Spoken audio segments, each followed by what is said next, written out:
Bonjour à toi. Alors, comment te sens-tu en ce moment? Est-ce que ton mental est un peu moins dans le passé, un peu moins dans le futur et qu'il se trouve justement un peu plus ici et maintenant? Car oui, aujourd'hui, nous continuons la série sur le mental. Nous avons parlé de ton mental perdu dans le passé, de ton mental projeté dans le futur. Si tu n'as pas vu les précédentes vidéos, bien sûr, commence par celle-ci, je te mettrai les liens sous cette vidéo. Mais quelle est la qualité justement de ton mental dans le présent? C'est ce que nous allons voir maintenant. Es-tu dans l'ouverture du moment, dans une vraie écoute, une vraie observation et une vraie acceptation de ce qui survient? Car quand ton mental est dans le présent, souvent il classifie, il juge, toi et les autres, il étiquette, il organise tout pour se rassurer. Il ne laisse pas le moment être, il ne laisse pas la personne être, il y a peu de moments de répit. Alors justement, aujourd'hui je te parle du jugement et de la critique. Es-tu souvent en train de te juger, de juger ton voisin, de critiquer l'environnement, de pester sur ce qui se passe proche de toi, mais également loin de toi?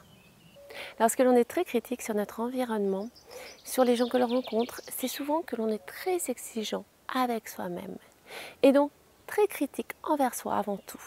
Alors, durant une semaine, je te propose de prendre un carnet ou de noter sur ton téléphone toutes les pensées critiques et dévalorisantes envers toi qui te passent fréquemment par la tête. Alors, ça peut être des choses comme « je suis trop nulle, j'ai pas assez travaillé, j'aurais dû en faire plus, j'y arrive jamais, j'y arriverai jamais, j'arrive jamais à faire ça, je suis une idiote ». Bon, je te laisse trouver les tiennes, si tu en as, bien sûr.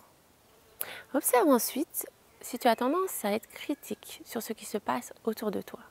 Si tu as tendance à être dans l'opposition, le jugement, le mécontentement, d'autant plus si ce sont des choses qui ne t'impactent pas directement. Quel est l'intérêt de te mettre en tension, de te mettre en colère si ça ne te touche pas et de te comporter de manière agressive ou critique envers la personne qui va forcément provoquer une réaction de rejet envers toi et envers ce que tu essayes d'amener également. Et même si tu ne l'exprimes pas, ça se sent. Souvent juger, critiquer, être en colère, vouloir avoir raison, c'est une manière de se protéger. Tu peux observer dans quel cas tu te mets dans cette posture et quels en sont les déclencheurs. Et quand tu t'en rends compte sur le moment, prendre de la hauteur et voir vraiment l'importance de la chose. Le fameux « et alors ?»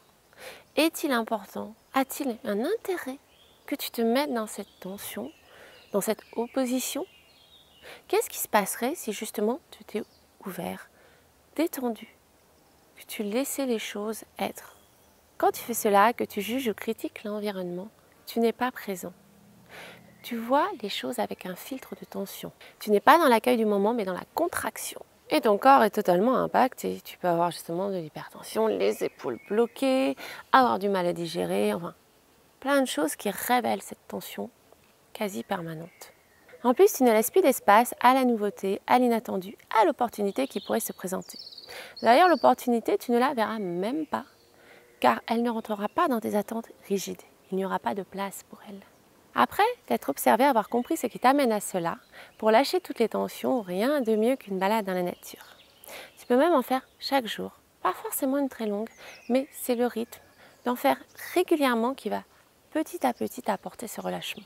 Tu peux également t'aider d'une fleur de bac, l'eau de roche, Rockwater, qui est justement la seule fleur de bac qui n'est pas une fleur. Elle apporte souplesse pour les personnes qui sont dures avec elles-mêmes et exigeantes envers les autres. Elle permet d'accueillir l'expérience avec ouverture. Là, j'ai fait la vidéo sous un joli pommier, un jeune pommier tout jeune qui commence à avoir ses belles fleurs. D'ailleurs, ça bourdonne beaucoup dans ma tête. Je vais m'arrêter là pour aujourd'hui. Mais pour la suite du mental dans le présent, je vais te laisser avec une question. Es-tu souvent en train de te dire que tu préférais être ailleurs ou faire autre chose? On en parle la prochaine fois. À bientôt. Et puis, va te balader.